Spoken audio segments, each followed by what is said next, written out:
우리에게 주시는 하나님의 말씀은 신약성경 34쪽에 나오는 마태복음 21장 1절에서 22절까지의 말씀입니다.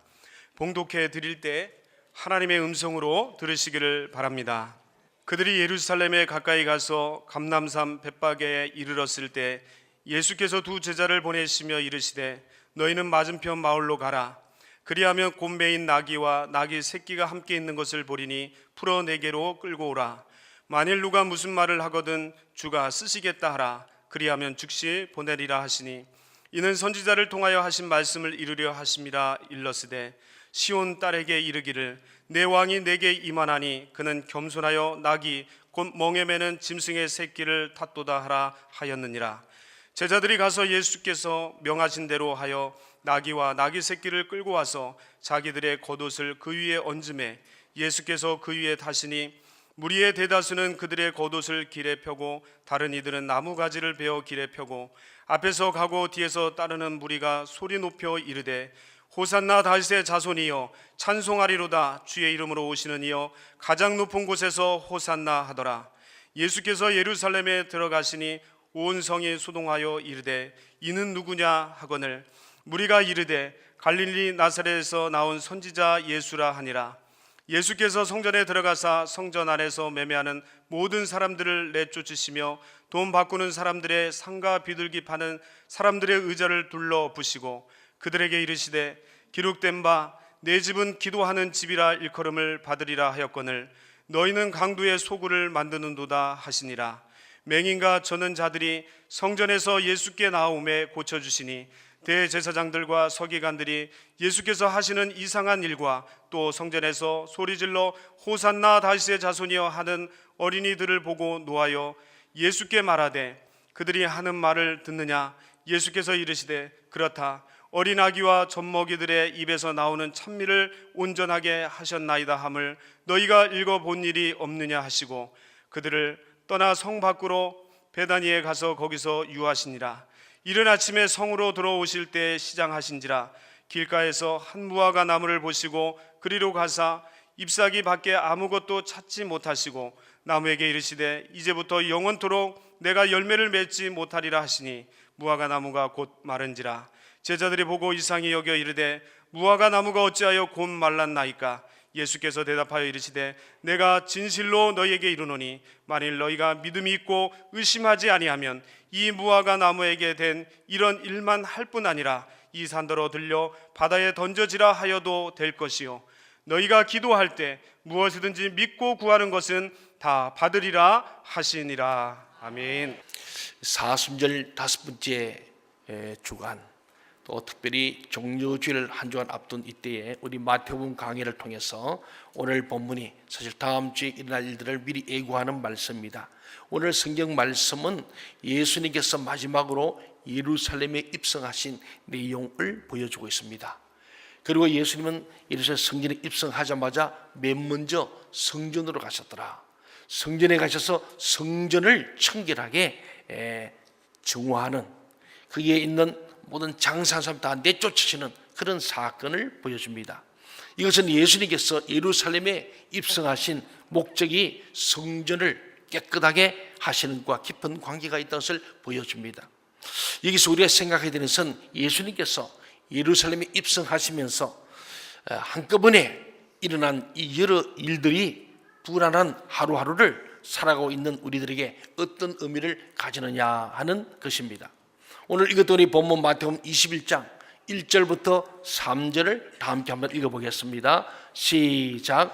그들이 예루살렘에 가까이 가서 감람산 벳박에 이르렀을 때 예수께서 두 제자를 보내시며 이르시되 너희는 맞은편 마을로 가라. 그리하면 곧 매인 나귀와 나귀 새끼가 함께 있는 것을 보리니 풀어 내게로 끌고 오라. 만일 누가 무슨 말을 하거든 주가 쓰시겠다 하라. 그리하면 즉시 보내리라 하시니. 오늘 본문을 보면은 이 말씀이 여러분 성경 밑에 각 주에 하단에 있습니다. 보면 이사야 62장과 스가랴 9장 9절 말씀을 인용했다.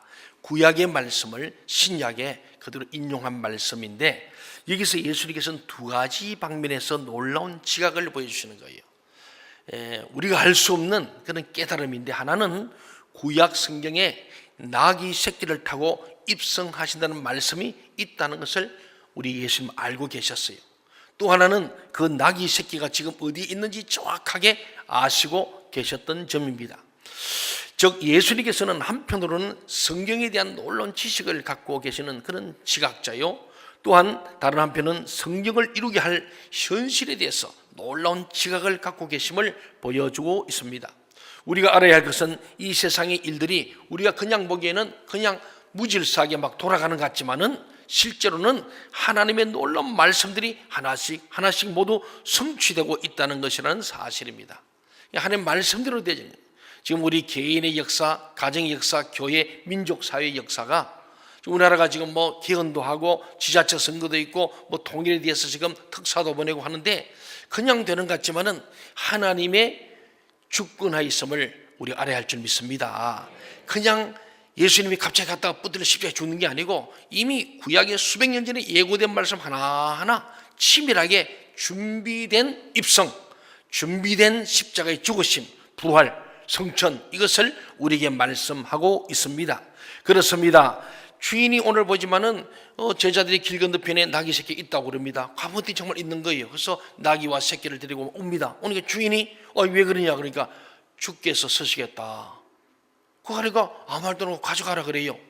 이 주님께서 이미 서갈에 예언된 말씀도 아시고 성경과 현실에 대한 모든 것을 다 알고 계시는 주님을 봅니다. 그래서 마태 사도는 이것을 신학적으로 구약 성경의 성취다 이래요.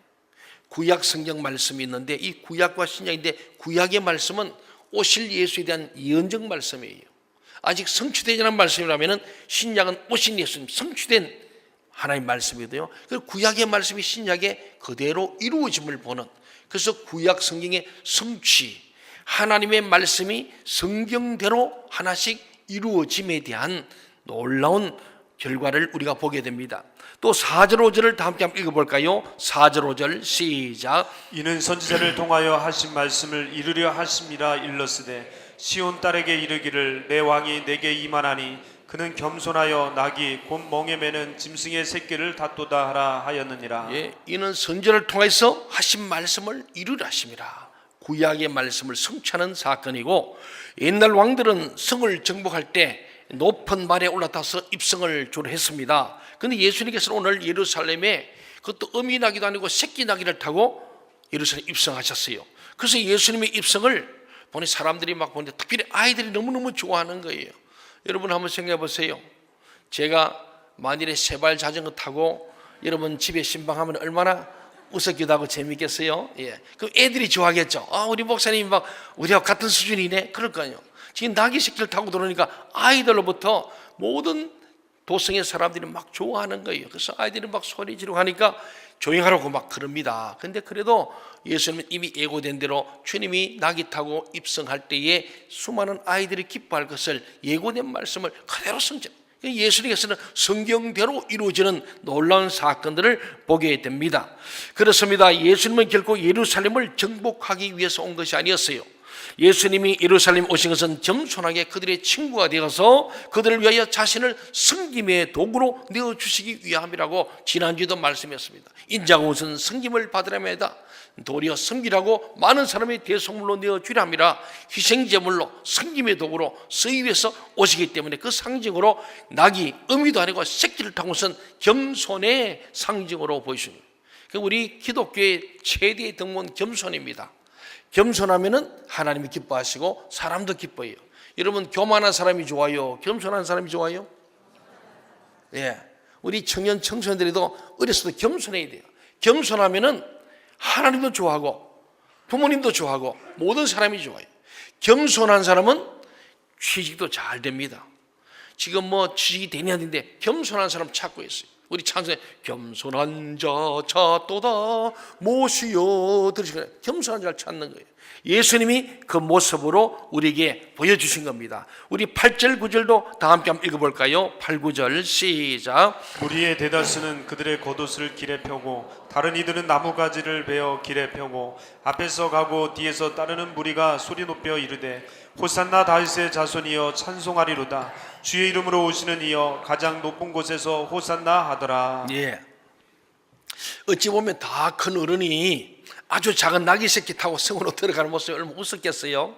근데 참 놀라운 것은 아무도 조롱하거나 비웃지 않습니다. 오히려 예수님의 이 나귀 새끼 타고 가는 모습을 보고서 사람들이 왕을 영접하는 것처럼 자기들의 겉옷을 길에 깔고 종려나무 가지를 꺾어서 흔들면서 예수를 환영한 거예요. 이것을 보고 예루살렘에는 큰 소동이 일어나게 되었다고 오늘 기록합니다. 놀라운 일이었죠. 사람들이 막 지금 놀랍게 나사렛 예수가 입성을 보고 막 난리가 난 거예요. 지금 6월절 이제 절기를 쏘는데 6월절에 요세푸스 역사학자에 의하면 한 250만 명이 모인답니다. 이 예루살렘 도성이 넓지가 않습니다. 바로 산 윗동네입니다. 해발 한 850m 되는 그 위에 동네이기 때문에 250만 명이면 거의 도성의 길에는 사람이 꽉 차버리는 그런 상황.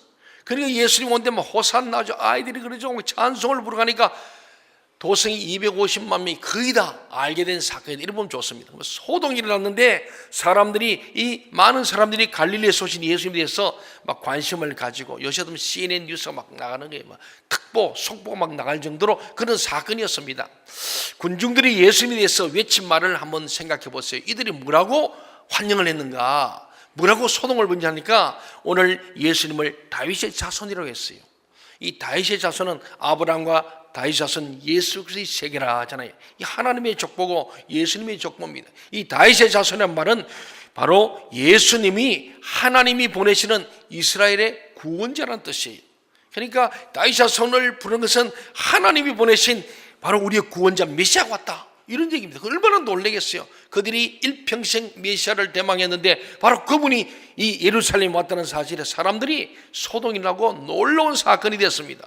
그리고 보세요, 또 주의 이름으로 온다고 말했어요. 이것은 하나님의 정권을 가지고 오는 자라는 뜻입니다. 요새 우리나라도 대통령 특사로 막 김정은도 만나고 트럼프도 만나고 푸틴도 만나고 시진핑도 만나잖아요. 이거는 바로 대통령의 특사는 대통령과 동등한 자리를 갖습니다. 그래서 백악관과도 나란히 앉는 거예요. 아베 총리도 의자를 차별해서 앉혔잖아요. 예, 가디 강경화 장관은 조그마한 거 주고요, 나자만 거 줬다잖아요. 이번에는 의자 똑같은 거 봐도 똑같다잖아요. 예, 이 대통령 특사이기 때문에 같다는 거예요. 장관은 네 내보다 낫다 이거예요. 그렇죠. 의자도 조금 낫는 거죠. 참 이상한 사람들이에요, 그죠? 예, 하여튼 그랬답니다. 근데 이 특사란 건 오늘 주의 이름으로 오신다. 이것은 하나님의 특사, 하나님의 권세로 하나님의 정권을 가지고 오는 자는 뜻이죠. 또 가장 높은 곳에서 호산나라고 했어요. 호산나라는 뜻은 우리를 구원하소서. 그러니까 다윗의 자손이고 주의 이름 오시는 당신의 말로 우리를 구원할 자입니다. 우리를 구원해 주시오 하는 이 호산나 찬송을 부른 겁니다.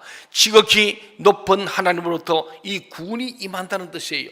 우리는 어떻게 해서 무리들이 갑자기 예수님을 이렇게 하나님의 메시아로 영접하게 되었는지 생각해 보게 됩니다. 여러 차례 예수님이 예루살렘 올 때마다 그를 예수를 잡아 죽이려고 시험했더라. 어떻게 하면 죽일고 연구했더라. 이게 예수님이 예루살렘 왔을 때 늘 그랬던 사실인데 이번에는 처음부터 그것도 멋지게 오는 것도 아니에요. 빵빠리 오는 것도 아닌데 나귀 새끼 타고 온데도 막 사람들이 다 환영을 하는 거예요. 여기에 사람들의 어떤 변화가 있었어. 무엇 때문에 그랬을까? 한 세 가지로 볼 수 있는데 우선 첫째는요, 예루살렘에 온 사람들 가운데 오늘 14절에 있잖아요. 각식 병든 자를 예수님 다 고치잖아요. 예수님의 3년간 공생애 동안에 수많은 사람을 병을 고쳤어요. 예수님 만날 때마다 믿음으로 낫기를 원하는 자는 낫지 않은 사람은 없어요. 그 수를 헤아릴 수 없습니다. 주님은 회당에서 가르치고 말이 천국 복음을 전파하시고 모든 병든 자를 고쳤더라. 티칭, 프리칭, 힐링의 사역 속에서 수많은 사람이 안전병이 일어나고 혈루병진이 살게 되고 중풍이 일어나게 되고 죽은 자가 살고 소경이 눈을 뜨고 벙어리가 말을 하게 되는 이 놀라운 사건들, 수많은 예수님으로부터 기적을 체험한 사람들, 또 이 땅에 와서 지금 주님이 입성하면서도 병든 자를 고치는 현장을 본 모든 사람들의 이 놀라운 주님의 능력을 보고 그들이 바로 예수의 말로 이 민족을 로마로부터 독립과 해방할 줄 우리의 왕이 될 사람이다 라는 것을 정치적 메시아로 본 거예요. 또 하나는 제자들의 기대입니다. 이미 봤잖아요. 미세스 세베대가 자기 아들 둘을 예수님 앞으로 왕되면 좌우에 좀 앉혀라고. 그때 10명의 제자들도 성질을 했잖아요. 왜? 자기들도 그러고 싶은데 다시 한번 제자들 12명이 다 예수님 이름으로 입성하면 뭔가 큰 일을 벌리고, 그 덕분에 우리가 예수님 좌우편에 쫙 해서 우도 한 자리 할 줄 아는 그 기대감 속에 막 예수를 왕으로 지금 추대하는 제자들의 기대감. 또 다른 이유는 하나님께서 사람들의 마음에 아마 성령의 임재를 통한 감동으로 말미암아 자기도 모르게 흥분되어서 막 소리치면서 예수님을 경배하며 영접하게 되었다, 그렇게 보는 겁니다. 이것은 하나님의 역사 속에 일어난 놀라운 사실이었습니다. 그런데 예수님이 예루살렘에 입성하자마자 가장 먼저 하신 일이 놀랍게도 성전을 찾아가신 일이에요. 많은 것이, 왕궁도 아니고 누구 사람을 만든 것도 아니고 오직 성전을 먼저 찾아갔습니다. 물론 6월절이니까 6월절 제사 때문에 가기 때문에 성전에 갈 수 있지만은 예수님은 갈 때마다 마을에 가면 회당에서 꼭 회당을 먼저, 회당을 중심으로 가르치시고 복음 전파하시고 치유하십니다. 이제는 예루살렘의 성전이 있어서 성전에 갑니다. 여러분, 우리는 교회 오면은요, 행정실을 먼저 가거나 카페를 먼저 가는 게 아니고, 맨 먼저 우리 교회는 5층 드림홀이 다윗의 장막이고 우리의 기도 처소입니다. 오면은 교회 맨 먼저 거기 들어서 잠시 기도하고, 또 볼일보고 갈 때도 들려서 기도하고, 예수님께서도 항상 성전에 기도하시는 모습을, 나중에 무화과 사건도 있지만은 이른 아침에 성전으로 가다가 무화과 저주 사건이 납니다. 늘 주님은 성전을 중, 그래서 우리 하나님 중심, 성경 말씀 중심, 교회 중심, 이 믿음이 우리 있어야 할 줄 믿습니다. 교회 맨 먼저 들어와서 막 사람 만나지 말고 가서 기도하시고, 우리 자녀들을 데려와서도 마찬가지예요. 우리 학생들이 보여줄 때 선생님들이 그래야 돼요. 그래, 기도로 시작해서 기도로 끝나는, 그래서 먼저는 주님을 만나는 시간, 이것이 참 중요합니다. 사랑하는 여러분, 그렇습니다. 오늘 우리 12절 13절을 우리 같이 한번 볼까요? 12절 13절 보면요, 예수님이 예루살렘에 입성하자마자 성전에 갔는데, 이게 바로 재물을 사고 파는, 짐승을 사고 파는 성전 바로 청결 사건이죠. 시작. 예수께서 성전에 들어가사 성전 안에서 매매하는 모든 사람들을 내쫓으시며 돈 바꾸는 사람들의 상과 비둘기 파는 사람들의 의자를 둘러 엎으시고 그들에게 이르시되 기록된 바 내 집은 기도하는 집이라 일컬음을 받으리라 하였거늘 너희는 강도의 소굴을 만드는도다 하시니라. 네, 6월절 제사 지내오는 겁니다. 그래서 이스라엘 땅이 크게 넓지는 않지만은 그래도 보통 옛날에는 도보로 가니까 열흘길, 3일길 이렇게 걸어옵니다. 그 재물을 소나 양이나 염소를 가지고 비둘기 가난 사람 갖고 오죠. 갖고 와서 3, 4일 지나다 보니까 이 짐승들이 좀 힘이 드는 거예요. 그러니까 이 재물용으로 가면 검사를 합니다. 흠이 있으면 안 되지 않습니까? 검사하니까 이 사람들이 보니까 시원찮아. 그러니까 불합격이 되는 거예요. 그러면은 이 제사를 드는 재물이 없으면 흔들리잖아요. 그러다 보니까 불합격 시키고는 우리 거 사라. 그 자기들 거 사야 합격이야. 그러니까 자기들 딱 준비했다가, 그리고는 몇 배로 받는 거죠. 폭리를 취하는 거예요. 그래서 예수님이 이들을 강도라 그런 거예요. 날강도들. 그러니까 하나님의 재물을 드는 이게도 장사꾼들의 상술이 판을 쳐서 주님이 보실 때 이것은 진정한 주님 앞의 예배가 아니라 장사하기 위해서, 돈 벌기 위해서 6월절 행사를 치르고 있는 이 모습을 보고 주님께서 상을 엎어버리고 의자도 앉은 거 못 앉도록 다 뒤집어버리고 채찍을 만들어서 모든 짐승을 내쫓았더라, 이 사건입니다. 진실로 만일 너희가 믿음 있고 의심치 않다면 이 말씀하는데 믿음이 없는 거예요. 이들이 한 일을 보면 그렇습니다. 그래서 예수님께서 예루살렘에서 가장 깊은 관심을 가진 곳이 당연히 성전이었어요. 그 성전에 수많은 사람이 모였기 때문이 아니라 성전이 유대인들을 살리는 것이고 온 인류를 살리는 생명의 터전이 성전이에요. 하나님의 집이에요. 거룩한 곳인데 이 거룩한 곳에 바른 예배가 드려지고 바른 말씀이 선포되고 바른 기도가 드려질 때 성전에서부터 흘러내리는 하나님의 은혜로 이 모든 사람들이 살 수 있는 겁니다. 이 은혜의 강이 흘러가야 되고, 이번에 말씀의 샘이 되고 기도의 샘이 되고 성령의 샘이 되는데, 이 성전을 장사꾼들의 시장터로 바꿔놨으니 예수님께서 엄청나게 거룩한 분노를 가지게 되었어요.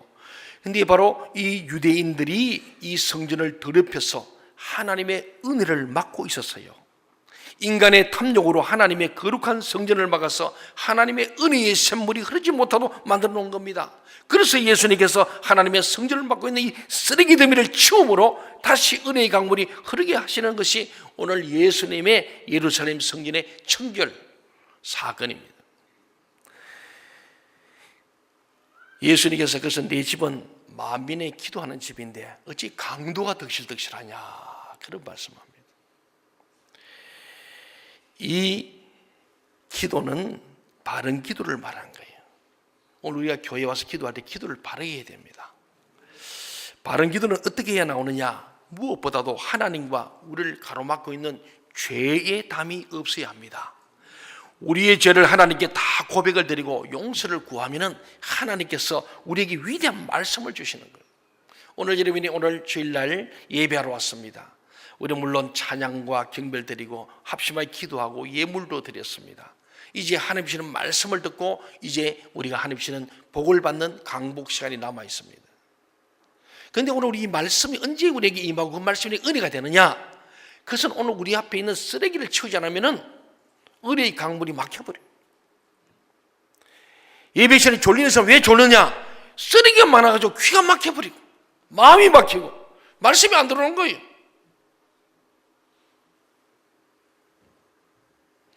저는 뭐 그렇게 재밌는 말, 웃기는 말 이렇게 예화를 많이 들지 않고 주로 본문 중심 하려고 해요. 왜? 이 30분 시간에 성경 말씀하기도 바쁜데 뭐 이것저것 세상 얘기 저는 안 하고 싶어요. 그러니 별로 재미가 없어. 잘못하면 졸릴 수 있어요. 말씀을 잘 따르면 좋은데 못 따르면 놓치면은 졸려 딱딱할 수 있어요. 근데 거기에 쓰레기를 꽉 막고 있고 주님 앞에 주님 오늘 은혜 받고 싶습니다. 오늘 주의 종을 도와주시는 말씀이 뭔지 듣고 싶습니다. 듣고 그 말씀대로 살겠습니다. 믿음의 한 주간 기도로 준비하고 어제 토요일 좀 일찍 자면서 주님 내일 주실 말씀을 기대합니다 하고 그렇게 온 사람들은 하품도 하지 않고 졸지도 않고 은혜가 막 넘치게 되는데 안 그런 사람은 무슨 소리 몰라요. 막혔으니까 귀가 막힌데 안 들리는데 우리 교인들 중에 만약 기후동 분이 오면은 목사님 말씀 안 들려? 빠르기도 하지 사투리 쓰지 반도 못 알아들으니까 뭐 그런 거예요. 오늘 예수님께서 내 집은 만민의 기도하는 집이다. 그 기도는 그냥 기도가 아니라 바른 기도해야 한다. 기도를 바르게 할 때 그게 바른 말씀이 들려지고 그 말씀이 들리면 은혜가 강이 막 뚫리는 거예요. 귀가 열려서 막 하나님 말씀이 들어오는 거예요. 어떤 분은 우리 목사님 설교가 너무 막 지루하고 재미없고 졸린다 이런 분도 있고 또 어떤 분은 내가 평생 설교보다 졸다가 이기 와서 안 존다는 분도 계시고 예. 우리 온전 장례 문화원에 우리 사장님이 저희 교회에 등록하셨어요. 지금 알파를 하고 계시고 근데 그분이 이제 신방을 갔더니 그래요. 우리 가능한 온전 장례 문화원을 많이 이용하시기 바랍니다. 우리 교인의 집이고 가면은 또 잘 여러분 우리 교인들은 많이 할인도 있시고 또 우리 장학금도 하셔야 하니까 가능하면은 시설은 제일 좋아요. 제가 제일 좋습니다. 근데 그분이 그러신 거예요. 목사님 제가 옛날에 예술 믿었는데 교회만 가면 졸렸습니다. 그것도 보통 게 아니라 여의도 선봉교회 가는데 졸리더래요. 근데 이상하게 동체기 오니까 안 졸리는데 할렐루야. 그게 뭐냐면은 이 은혜의 강물이 흘러갈 수 있도록 통로가 열려서 그래요. 바꾸자 은혜가 있어 그래요. 우리 지금 아침마다 와서 물 갖고 오시는 우리 성도님 계시지 않습니까? 그분은요 물 홍보하러 왔다가 한번 돌아서 슬쩍 들어보니까 이거 목사님 말씀 들을만 하더래요. 자꾸 들어보니까 은혜가 되더래요. 그래서 알파하셔요. 다른 게 아니고 우리가 선입관을 버리고 은혜 받을 준비해야 됩니다. 오늘 성전은 거룩한 곳인데 여기 장사꾼들이 있으니까 하나님 이 만민의 기도하는 집인데 하나님의 뜻을 묻고 듣고 그 말씀을 이루어야 될 이 성전에서 이 강도 같은 놈들이 말이죠 바리새인들과 유대인들과 종교주들이 그 장사를 하고 있는 거예요. 그것도 폭리를 취하는 거예요. 거짓말하는 거예요. 괜찮은 재물인데 내 거 하면 안 된다는 거예요. 그거 다 받고 싶고 자기 거 사야 되는 거예요. 예수님께서 얼마나 화가 났으면 이 강도 놈들아 그랬겠어요. 여러분 우리에게 이런 말씀이 있고 이런 기도가 있을 때에 하나님의 은혜가 폭포수같이 우리에게 부어지고요 이 나라와 이 민족을 지킬 수 있는 능력이 우리에게 애워사는 것을 우리가 믿어야 합니다. 정말 예수 그리스도가 이 세상의 희망이에요. 예수 그리스도 우리 희망이고 바로 교회가 세상의 희망이 되어야 되는데, 우리나라가 건국할 때는요 교회가 세상의 희망이었어요. 우리나라는 국교가 없습니다. 그런데 생각해 보세요. 우리나라가 건국할 때에 특히 건국 이념이 4가지였다는 거예요. 건국 대통령이 이승만 대통령 아닙니까? 그때 세운 그겁니다. 첫째는 자유민주주의라는 거예요. 두 번째 자유경제시장입니다. 세 번째가 한미동맹, 네 번째가 기독교 입국이었어요. 그 당시에 독립운동하고 해방운동한 사람이 기독교인이 거의 다요. 전 국회가 열렸어요. 그 이전에 애국가를 결정하는데 하나님이 보수 나라 봐서 아무도 이의가 없어. 불교 신자, 유교 신자 아무도 이의가 없었다니까. 무슨 말입니까? 그만큼 교회가 세상의 희망이 되었고, 기독교인들이 이 나라 2%도 안 되는 이 기독교인들이 그 나라의 모든 것의 중심에 서 있던, 국회를 경원하는 전 국회 첫 번째 국회를 여는 그 시간에 오프닝 하면서요, 이승만 대통령이 우리가 이 나라가 독립되고 해방돼서 하나님 은혜 아닙니까? 다들 아멘 했다는 거예요. 대다수가 그때가 기독교인들이야. 그래서 저 이인영 목사님이 국회의원이어서 나와서 기도하시라고. 그 기도문을 보면요 구구절절히 하나님께서 이 민족을 이 도탄에서 건져주시면 감사합니다. 국회에서요 기도로 시작하니까 아무도 이의가 없어. 왜 그러냐? 대다수가 기독교인이 있기 때문에 그래요. 아무도 반대 이의한 사람이 없어요. 지금 그러면 난리가 날 거예요. 종교 편향이 뭐니 그럴까지 했어요. 그만큼 우리 교회가 세상에 영향력, 선한 영향력을 못 미쳤는데, 그 당시 70년 전에는 교회가 독립운동을 했고, 교회가 해방운동하고, 교회가 민주주의 운동하고, 교회가 인권운동하고, 교회만이 이 세상의 희망이었어요. 지금도 그렇게 돼야 되는데, 오늘 예수님 말씀 저는 준비하면서 그런 마음이 드는 거예요. 오늘 교회가 세상의 희망인가? 은혜가 폭포 쏟아지고요, 우리가 이 정말 교회가 성도들이 쓰레기를 다 치우고 다시 한번 죄의 사함이 있고 정말로 진실하고 정직하면은 이 교회가 은혜의 강물이 흘러가게 되고, 그 강물이 이 민족을 살리게 될 줄로 믿습니다. 예수님께서 그 다음에 하신 일이 도무지 예수님의 성품과는 어울리지 않는 내용이죠. 18절 19절 한번 볼까요? 시작. 이른 아침에 성으로 들어오실 때 시장하신지라 길가에서 한 무화과 나무를 보시고 그리로 가사 잎사귀밖에 아무것도 찾지 못하시고 나무에게 이르시되 이제부터 영원토록 내가 열매를 맺지 못하리라 하시니 무화과 나무가 곧 마른지라. 예수님은 밤에 아마 예루살렘 바깥에, 정확하지 않지만 나사로의 집에 가서 주로 많이 주무셨기 때문에 밤에 밖에 나가서 예루살렘 성 밖에서 주무시고 다시 성으로 들어오면, 왜? 이른 아침에 새벽 기도로 오시는 거예요. 성전으로 오시는. 오는 중에 아침에 해장국을 먹고 싶어서, 그 해장국집도 없고 보니까 길가에 뭐가 있어요? 아이 감람나무 어디다 있는데 보니까 무화과 나무 아니야. 무화과 나무를 보고 잎도 무성하니까, 잎이 무성하니까 열매도 많겠다. 싱싱해 보이니까 가서 좀 땀을 보니까 잎은 무성한데 열매가 없어. 그 주님께서 이거는 사람을 속였잖아요. 예수님께서 예수님답지 않게 저주해 버렸어. 예수님이 저주 기식의 첫 번째 사건이, 이게 참 특징이에요. 예수님은 축복하는 사람인데 오늘 저주의 기적의 첫 번째 사건이었습니다. 그러면 도대체 무엇 때문에 예수님께서 잎만 무성한 무화과 나무를 저주하셨는가? 왜 그랬을까요? 이것은 지금 예루살렘의 상태와 비슷한 상징, 비유를 주시는 거예요. 예루살렘 성전이 강도의 굴려로 되어버린 거예요. 그렇듯이 무화과 나무도 잎은 번지러한데 열매가 없다는 거예요. 지금 예루살렘에는 엄청나게 많은 사람들이 모여서 6월절 축제를 하며 예배를 드리려고 하는데, 그 안에 막상 들어가 보니까 잎사귀만 무성하지 아무것도 없다는 것입니다. 성전은 멋지게 지어놨는데 들어가 보니까 강도의 굴혈이요, 장사꾼들만 있고 하나님 안 계셔, 성령님 안 계셔, 예배가 없다는 거예요. 바른 기도, 바른 예배, 바른 찬양이 없는 그 성전처럼 이 무화과 나무와 같다는 거예요. 오늘 그래서 본문이 길지만은 따로 할 수 없는 같은 내용이에요. 하나님께서 가장 싫어하시는 것이 아무것도 없으면서 있는 것처럼 헛세를 부리는 것입니다. 여러분, 우리가 교회에 신앙생활 오래 하신 분들, 역시 오래 하신 분들이 믿음이 좋아요. 기도 많이 하시고 말씀 많이 읽고 봉사 많이 하면 참 좋습니다. 교회에 직분이 있습니다. 근데 허세만 부리고 내용이 없으면 안 됩니다. 제가 늘 그럽니다. 우리 직분자들에게 이름값 세입니다. 목사 이름값 해야 돼. 자리값 해야 돼. 제가 부목사님보다 위 목사의 자리값 해야 돼. 나이값도 해야 돼. 이게 언제 20년 됐다고 허세만 부린 게 아니고 20년 해서 뭐가 열매가 있어야지. 오늘 장로님사님, 권사님들 다 마찬가지. 우리 토요일마다 항존직분들 청소하고 있습니다.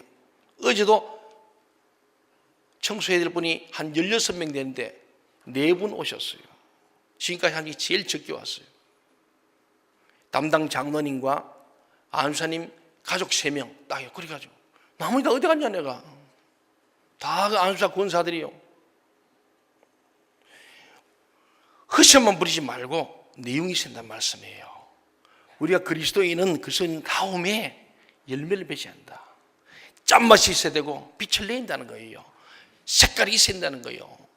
물에 물 탄 듯 술에 술 탄 듯 오늘 이 시대가 얼마나 혼돈의 시대입니까? 세상이 지금 말이죠. 마치 예루살렘 성전이 강도의 굴열처럼 오늘 시대가 끊임없이 우리에게 범죄케 하고 세상이 막 흘러가고 있습니다. 사랑하는 여러분, 오늘 볼 때에 예수님께서 보여주는 게 그겁니다. 열매가 없는 무화과 나무는 당시 예루살렘이나 예루살렘 성전의 상태와 비슷하다는 거예요. 어제 오늘 우리 교회의 모습이 몰라요. 오늘 중요한 것은 다음에 제자들의 질문과 예수님의 대답 가운데 있습니다. 제자들은 무화과 나무가 마른 것을 보고 놀라서 예수님이 여쭈었어요. 그때 예수님께서는 무화과 나무의 의미는 말씀하셨고 믿음의 능력에 대해서 말씀하셨어요. 우리 한 번 더 생각해 보세요. 교회, 예수 그리스도 우리의 소망이 되어야 되고 교회가 세상의 소망이 되어야 되는데, 아까도 했지만 우리 건국 이념은 자유민주주의와 자유경제체제를 따라서 한미동맹과 기독교 입국인데, 왜냐하면 그냥 미국이 좋아서 아닙니다. 미국이 어떤 나라냐 하면은 미국의 헌법 자체가, 국가 존립 자체가, 국가가 세워지는 건국 이념 자체가 기독교 입국입니다. 알잖아요. 영국에서 수장령에서 그냥 기독교인들 핍박하니까 우리는 신앙이 잘 차서 메이플라타고 신대를 찾아왔던 게 미국이라는 나라입니다. 그 나라는 제퍼슨이나 이 워싱턴 같은 사람들이 헌법을 만들면서, 특히 제퍼슨이 그런 거예요. 헌법을 만들면서 하나님의 말씀을 가진 거예요. 하나님의 말씀, 성경 말씀으로. 그래서 지금도 미국 대통령은 할 때 헌법이 아닙니다. 성경에 손 얹고 대통령이 선서합니다. 알고 계십니까? 한미동맹 우리는 미국이라는 나라가 그냥 우리의 사대주의가 아니라 그 하나님의 신앙의 절차에서 그들이 하나님 중심으로 세워진 나라와 같은 그런 동맹이고, 6.25 때 그런 마음을 가지기 때문에 우리는 미국과는 뗄래떼서 혁명이라는 거예요. 빌리 그램 목사님이 우리 한국에서 큰 집회를 2-3번 했습니다. 이번에 돌아가셨습니다만은 그분이 6.25 때에 트루먼 때 가서 한국을 살려야 한다, 천하를 붙들인다, 저기 하나님의 나라가 세워져야 한다고 강력해서, 그래서 미국이 한국에 참전하고 많은 미국을 보냈다잖아요. 왜냐하니까 윌리엄 목사님의 사모님이 평양에서 출생한 거예요. 그 장인 장모 평양에 오셔서 선교사하면서 낳은 딸이 바로 빌리 그레함 목사님의 부인이기 때문에 한국은 바로 내 아내의 출생지라는, 자기 조국 같은 거예요. 그래서 더 애정을 가진 겁니다. 그리고 기독교 입국을 이 나라가 시작한, 그래서 애국가에 하나님이 보셔서 우리나라 만세고, 국회를 시작하면서 기도로 시작한 이 국회라는 것은 굉장히 의미인데 오늘 교회가 있을 역사를 모르고 찾지를 못하는 거예요. 그런데 지금 어디에 돌아갑니까? 온 나라가 이 기독교 역사를 죽으려고 하고 있어요. 계속해서 엔티 기독교로 가고 있는데, 왜? 교회가 침묵하니까, 잠잠하니까. 역사가 없어요. 한국 교회사가 한국 역사예요. 이 나라가 언제부터 개화되고 언제부터 이 나라가 살아났습니까? 교회가 세워지고 선교사가 와서 이 민족이 밝은 계명천지로 나오게 된 거예요. 무교, 불교, 유교 때는 우리 민족은 어둠의 나라입니다. 오늘 예수님께서는 오늘 이 부분에서 우리가 정신을 차리라. 그냥 경제가 좀 발전하고 좀 살게 됐다 인문무성한 대한민국 내용이 없어. 어디로 가냐? 망할 짓을 하고 있다는 거예요. 오늘 그런 곳에 주님은 저주하신다는 거예요. 이 사랑의 주님, 축복의 주님께서.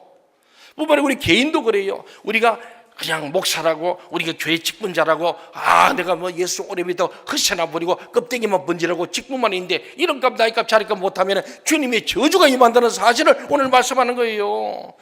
이스라엘이 택한 족속이었지만 거룩한 백성이 안 되면 왕같은 제사장 될 수 없다는 거예요.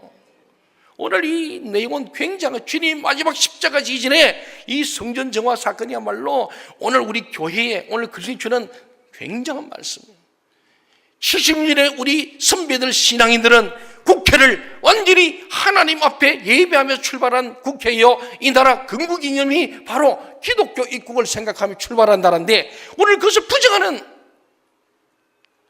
건국이념을 부인하고 자꾸 역사를 바꾸려고 그래요. 기독교를 그렇게 미워해요. 왜 그러냐? 이것은 요한계시록에 나와 있습니다. 마지막 때에 믿는 자들을 핍박한다 했습니다. 교회를 핍박합니다.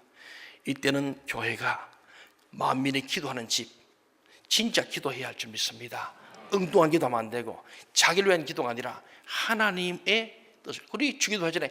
하나님 이름이 거룩해져야 되는데 하나님 이름이 자꾸 거룩하지 못하고 교회가 하나님 이름을 망령되이 걷고 그리스도인들이 교회에 하나님 이름을 망령되이 걸어버리고 아버지의 뜻이 이 땅에 있는데 아버지의 뜻을 버리고 내 뜻을, 사람의 뜻을 이루하고 하나님 나라가 하늘에서 이룬같이 땅에서도 하나님 나라가 이루어지는 이것이 우리 기도의 제목이 되는데 그저 잘 먹고 잘 사는 거 다 자기 위한 기도. 오늘 주님이 그 말하는 거예요. 너희가 이쁘면서 저는 우리 교회가요 건물도 잘 지어놓고 얼마나 좋아요. 겉에서 보기엔 괜찮은 게 들어보니까 아무것도 없더라. 하나님도 안 계시고 성령 역사하지 않는 그런 교회라면 우리가 무성한 나무, 저주받을 나무예요. 저주받을 교회 아니겠어요? 저는 말씀을 준비해 그런 마음과 있어요. 그래서 제가 이쪽 우리 폭포에 이제 십자가 밑에 폭포 설교 준비하다가 내가 쫓아나와 봤더니 이거 쓰레기가 꽉 차있고 말이야. 빨리 이거 폭포를 돌리고 십자가에서 물이 줄줄 흘러가야 되는데. 사랑하는 여러분, 오늘 우리 주님께서는 여기에 대해서 마지막 21절 20일에서 믿음의 능력을 얘기하고 있습니다. 한번 같이 읽어볼까요? 시작. 예수께서 대답하여 이르시되 내가 진실로 너희에게 이르노니 만일 너희가 믿음이 있고 의심하지 아니하면 이 무화과 나무에게 된 이런 일만 할 뿐 아니라 이 산들어 들려 바다에 던져지라 하여도 될 것이요 너희가 기도할 때 무엇이든지 믿고 구하는 것은 다 받으리라 하시니라. 이것은 예수의 비유로 하신 말씀이에요. 비유. 우리가 생각하기에 아무리 불가능하게 생각되는 것이라 하더라도 믿음으로 구하면 다 이루어진다는 것입니다. 여기서 이런 능력의 전제가 무엇인가? 이 믿음으로 구한 것이 그대로 이루어지는 불가능을 가능케 하는 이 능력의 전제가 뭐냐면은 첫째는 잎만 무성한 무화과 나무가 되어서는 안 된다. 잎이 없는 앙상한 무화과 나무가 될 때에 즉 하나님 앞에서 우리가 철저하게 벌거벗은 정직한 모습을 가질 때 하나님의 능력은 나타나게 됩니다. 잎으로 그냥 싹 가지고 그럴듯하게 헛세를 부리고 감춘 게 아니에요. 오늘 우리 세례식을 하고 성기서 파송합니다. 그때마다 서약하잖아요. 서약한 대로 살아요. 서약한 대로. 오늘 그 말씀입니다. 우리가 솔직해야 된다는 거예요. 정직해야 된다는 거예요. 오늘 수많은 우리 지금 사회를 보잖아요. 인권을 주장하고 민주주의를 얘기하고 독재타도 외쳤던 수많은 운동권의 사람들이 오늘 그 이면에서는 전혀 다른 모습을 보여주고 있는 이게 바로 잎만무쌍한 거예요. 이분은 인권을 얘기하고 민주주의를 얘기하고 독재를 부정하면서 자기들이 독재를 하고 있고 수많은 사람들 그 미명하에 많은 여성들, 약자들을 지배하고 통제하고 집단주의라는 그 속에서 집단 단체에서 소수는 죽어도 좋다. 그래서 그래 온 거는 우리 사회 그런 거예요. 그것이 백일화의 민다체 막 드러나고 있잖아요. 오늘 주님이 그걸 이스라엘 바리새인들과 종지를 말한 거예요. 너희들 민낯봐라. 너희들 뭐 하나님 거룩하다고 하나님 율법 지킨다고 그러는데 뭘 하고 있냐? 성전을 강도의 구려를 만들어 놓고 너희들이 정말 맞는 거요? 너무나 위선적이고 허세를 부리는 이 무화과나무, 잎만 무성한 무화과나무, 잎을 잎사귀 잎만 아니고 잎. 오늘 저나 여러분의 잎만 무성하니까 말만 잘하고 말만 떠들썩한데 행동 안 하는 거예요.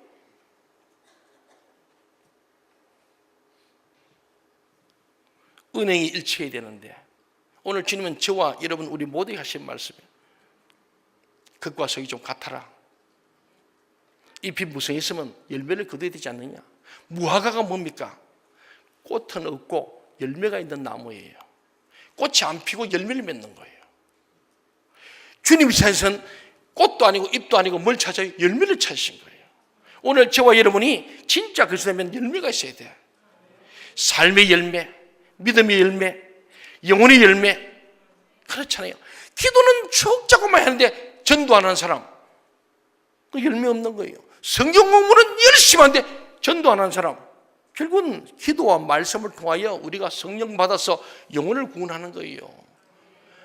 너희가 열매를 많이 맺으면 내 제자인 줄 알리라. 하나님과 사람도 안다는 거예요. 열매를 많이 맺는 삶의 열매.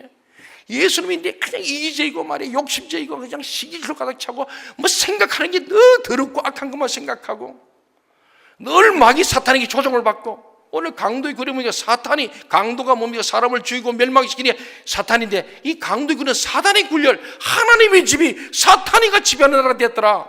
그런 말이. 이 대한민국이 하나님 보시고 나라 마시는데 지금 사탄이가 온통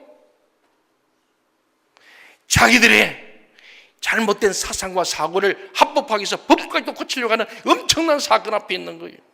저는 6.15가 6.13 지방선거 정말 기도해야 됩니다. 이 땅이 하나님께서 지키신 나라가 되냐면 이 나라는 망하는 거예요. 입만 무시한 나라는 망합니다. 주님이 하신 거 아닙니까? 이 나라가 경제가 좀 발전해 괜찮아 보여. 천만의 말씀이에요. 하나님의 뜻을 어기되면 지금 당장 지금 보세요. 정치에 유망한 사람들, 언론계에 유망한 사람들, 연극계에 예술 유망하게 된 사람 누굽니까?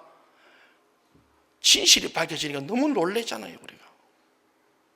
하나님은 그런 가정이 다 깨지는 거예요. 한번 생각해봐요. 그 사람들 지금 집에 못 들어가고 있잖아요. 갈 데가 없는 거예요. 하나님이 하신 말씀이 입만 무성하고 열매를 맺지 않는 개인, 가정, 교회, 이 민족은 망한다는 얘기를 주님이 오늘 하고자 하는 거예요. 이스라엘 민족도 마찬가지였죠. 사랑하는 여러분, 오늘 마지막 말씀 21절, 22절 말씀이 바로 그런 겁니다. 그리고 정말 우리가 주님 앞에 정직하게 잇몸 무성 앙상한 나무가 되어서 벌거벗은 모습으로 주님 앞에 나가고 거기에다가 믿음이 중요한 거죠. 믿음이 있어야 이런 능력이 나타난다는 거예요. 여기서 믿음이 무엇입니까? 내가 원하는 것이 아니고 하나님이 원하는 것이에요. 내가 원하는 것은 아무리 믿어도 이루어지지 않습니다. 좀 전에 우리 이용원 장로님 그랬잖아요. 간증했지 않습니까? 장로님 막 지금 우리 이거 24시직을 받았는데 어떻게 하면 좋습니까? 막 기도해야 돼. 야, 이 사람아 지금 이 장로 그럴 때 아니야. 지금 한 나라 우리가 큰 기도해야 돼. 그래서 장로님 얼른 나라와 민족을 위해서 교회를 위해서 이 인권 조례 문제는 이 세상 개혁 문제 이런 나라를 기도했다잖아요. 이 땅에 하나님 나라를 위해서 기도해야 돼. 하나님께서 권리금도 안 내게 하시고 선하게 인도하셨다. 바로 그거예요. 오늘 간증이 그거예요. 하나님이 원하는 기도해야 기적이 날 줄 믿습니다. 내가 원하는 욕망 덩어리 안 됩니다. 정욕으로 구해서 이루지 않는다 했잖아요. 그렇습니다. 내가 원하는 것은 아무리 믿어도 이루지 않습니다. 그래서 하나님의 눈을 가지고 하나님의 마음을 가지는 것이 기적을 만드는 비결입니다. 저는 우리 교회가 이 건축물 이러면 잘 모르는 분 모르겠 느끼신 분들은 이 교회는 정말 기적의 현장입니다. 정말 주님 앞에 우리가 벌거벗은 모습으로 주님 살려주세요, 정말 살려달라고 기도했던, 그래서 이 교회 건축된 거예요. 우리는 돈 한 푼 없이 시작한 거예요. 생각해 보세요. 어느 건축업체가 계약금 없이 이렇게 큰 교회를 지어주겠어요? 저희들은 기도했습니다. 하나님이 원하는 것이기 때문에 하나님의 뜻이 합하니까 계약금 없이 우리가 이 공급을 했고, 계약금만 아닙니다. 20%를 지어주고 그때 처음으로 20% 후불 조건이었어요. 이런 일은 지금도 없습니다. 누가 바보가 차겠어요? 하나님께서 원하시기 때문에 그 강상건설 기업체가 하나님께서 감동케 하니까 그래 준 거예요. 그거는 한 60% 돈 주고 완공을 하고 나머지는 좀 빚 갚아가잖아요. 기적입니다. 저는 볼 때요, 이 가능하지 않는 거예요. 불가능이 가능이 뭐냐면 하나님 앞에 정말 무화과 나무 잎만 부상이고 주님 앞에 우리 아무도 없어요. 주님 살려줘야 됩니다. 주님께 매달리고 진짜 하나님을 원하는 믿음을 가지고 기도할 때 하나님은 들으시고 응답한 줄 믿습니다. 여러분 개인도 가정도 기업도 그렇게 됩니다. 그렇습니다. 이 시간도 오늘 하나님과 우리 앞에 있는 모든 세상의 쓰레기들이 다 치워지기를 바랍니다. 그리고 하나님 앞에서 나의 염려와 걱정과 불신앙을 있는 그대로 다 고백을 드리고 하나님의 마음으로 기도를 드림으로 능력과 기적을 체험하는 우리 생명심동체의 모든 성도 되실 바랍니다. 오늘 주님은 이 위대한 메시지 복음을 주신 거예요. 우리가 저주 이르지 않고 복을 받는 비결, 입만 무성하지 아니하고 예루살렘 성전처럼 쓰레기로 가득 차고 인간의 욕망을 가득 찬 게 아니고 철저히 주님 내 마음을 내고 내 모습 이대로 주님 앞에 죄를 고백하고 죄산 받고 용서한 후에 성령이 임할 때 위대한 말씀이 주어지고 그럴 때 바른 기도, 바른 예배가 드려지고 그것이 하나님은 기적의 역사를 일으킴을 믿으시기 바랍니다. 기도하겠습니다.